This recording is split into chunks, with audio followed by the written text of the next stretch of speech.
The final team, And- Mumbai Indians. Who are Bhargav? Yeah. Start.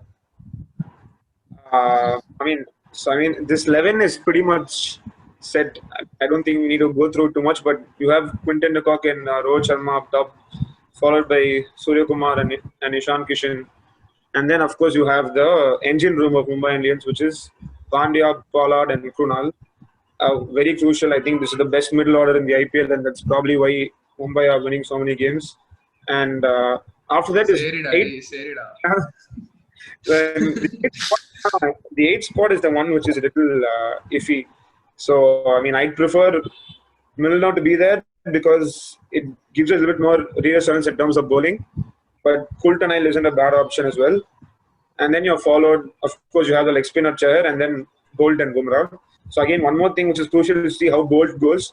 He had a fantastic season last time in UAE.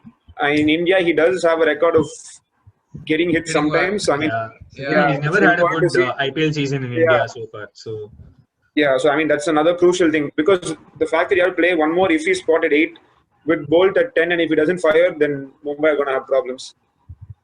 So that's only one problem. But, Mumbai is still a good side. You're talking as if Mumbai can't lose a single. And additionally, the last season Hardik Pandya also didn't bowl, and I think he's now back to. You can see him as a 3 or a 4 over bowler. So that's an add. They've just become stronger. So then probably you can afford to play Kultanile to have an even longer tail since Pandya is going to be bowling a bit. So I think we may start off with Kultanile, but I also do see Kultanile never lasts the whole season, so we'll see Milner getting some games. The whole Mumbai management loves Kultanile, so they keep buying him back. They love Milne also. They never go for new bowlers actually. Very rarely they go for 1 or 2 here and there. They always buy the ones they had in 2014, 2015 after they fit in good enough to go. So even I see NCN only playing, I think, ahead of Milne at first. Like you said, the same reason. When Pandya can bowl and Krunal's also there, they already have 6 options. And all of them are pretty good. They're not part-timers. They're all proper 6 bowlers. All of them can bowl 4.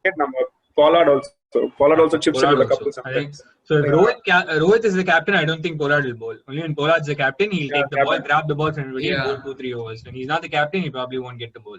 Not as many overs for sure. So and they also Mumbai's bowling is slightly thin. If somewhere you can beat Mumbai is you let them bat first and then try to chase down whatever they put up. If they're chasing, even 50 or 55 from 3 overs is not impossible with their batting with Pollard and Pandya. Both Pandyas in fact. And additionally, I think they're starting their season in Chennai, right? So you guys think Jayant Yadav might actually make the 11? It's pretty hard to replace anyone in this 11, but it depends on the matchup. So that's why they're in the final, right? So if there are quite a few left-handers, then probably Rahul Chahar will be dropped for Jayant Yadav. So there's the evergreen Piyush Bhai also, who has been bought. I don't know. Probably another emotional game for him, like whatever you guys said for Harbhajan Singh. This might also happen for Piyush Chawla. I don't see him play. Decent backup option. Last time a backup spinner was Prince Balwant Rai Singh, so I think it's an upgrade. But seeing the way he bowled last season, I don't think he's gotten better from last season. So can only go worse. So if you give him a mixture packet and he'll be happy on the sidelines. Happily. One more player who I haven't listed here is Nisham. Do you guys see him getting any games at 8 instead of NCN or Milner?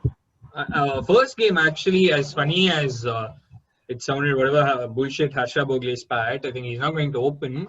But he's probably, if they don't want to play Lin, that is, they want Ishan Kishan to open and see how he goes, then they don't have to play Lin. So if Ishan Kishan's opening, they don't have to play Lin in the first game and bring Nisham down wherever. Probably he doesn't even have to bat.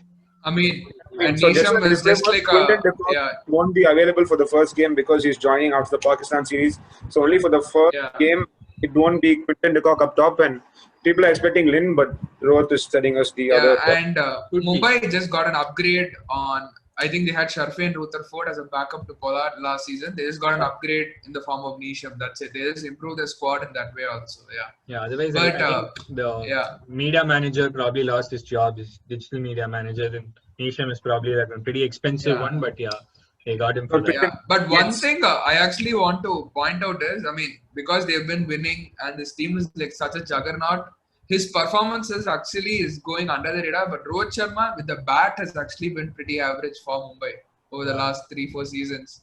I mean, it's obviously not getting talked about because they're winning, and it's I mean, it's Rohit Sharma, but for his standards, his batting has actually been very, very bad. By any standards, actually, even for a very decent ordinary player, I think he's only been getting as many runs as, say, Nitish Rana or something, probably even less. Yeah, he averages 25, 26, over the last 4 seasons, Yeah, but you can just imagine if he also gets into form, which looks quite possible. He looks to be in pretty good form now, so he also gets going, and I don't know then. I think I'll be quite happy.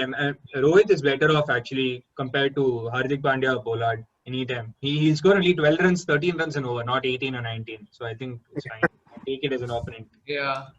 And one more important question is, let's all face it, these guys are probably going to make the top 4. It'll be shocking if they don't, and they'll probably do the games to spare. Do you think Arjun Tendulkar will get a game? No. I don't think so. I think it's just. I'm gonna take a call and say these guys are not going to finish in the top 4 this time. Oh, okay. So wow. They didn't in 2018. So they didn't have a pretty different squad to this. They had pretty much the same squad in 2018. No, they had They had Ben Cutting and Ishan Kishan. Ishan Kishan. Obviously. Not the player he didn't play too many games also. I think the major difference was Quinton de Kock wasn't there and Evan Lewis was there in 2018, I think. So that was the only major difference. And that's a huge difference but because they had a pretty good backup. How much QDK has hit over the last 2 seasons? It's like a huge factor. So huge factor. But I still think something tells me that something's going to happen to them, and they're not going to make it to the top 4 this time. They'll finish the only other maybe shortcoming in this squad is if one of your Indian batsmen get injured, which happened last time, the only backup you have is Saurabh Tiwari. There's no one else. He did a pretty decent job. He was not too bad. Because they have so many batsmen, following, they don't really need too much out of him. So whatever he did was okay. Yeah, just imagine you playing at 3 or 4 for Mumbai, okay? You have to just go swing literally because 5, 6, 7, you have Pandya, Pollard and Pandya to follow. So you literally have all the freedom in the world to just... And possibly another all-rounder at 8. Yeah, exactly. So I think Coulter Neal is good enough. He can manage 2-3 overs and get some runs also. He did in the World Cup, so he better do it in the IPL also. He can. So so this is conclude. I think we already know Bal's view that Mumbai are probably not going to make it top 4. Srini, do you think they'll make the top 4 or the top 2? I'm predicting a top 2 with Arjun Tendulkar to get a game. I hope they finish top 2. I hope they finish top 2, but I see a top 4 finish for sure. Yeah. So I think that wraps up our team reviews. Do you want to give me your top 4, both of you? Forget the order. Just the top 4. Forget the order, is it? Okay, I'm going to say MI and KKR are going to make it for sure. And then I see CSK sneaking in. And if, depending on when Archer comes back, either Rajasthan or Sunrisers. So that's my top 4. I'm going for MI, KKR, DC, and CSK and SRH will be very close, I feel. Because I feel these 3 teams are slightly ahead at the moment. Slightly different. I think KKR, sure. KKR, CSK, SRH, and RCB. RCB are the 4th team. I think Punjab. Punjab is not going to qualify. I don't see them doing well. And Delhi also, I think there's something because Yeah, Shreyas Iyer, they have to get their combinations right. So if they don't, I don't see them actually. And they had, even with Shreyas Iyer and no problems last season, they lost some 5-6 games in a row. So that could easily Towards the end, So those two teams I surely don't think are going to qualify. Yeah, Rajasthan also just depends on Archer. So if Archer comes after 8 games or 9 games, they're completely out as And well. Sanju's form will matter so much for Rajasthan because he's their main That's batsman. also a crucial thing. So these 3 teams are out. So out of the other 5 teams, I think 4, and Mumbai is the 5th team that I've not mentioned, but I think they're going to finish 5th this time. It's just going to be pipped like 2018.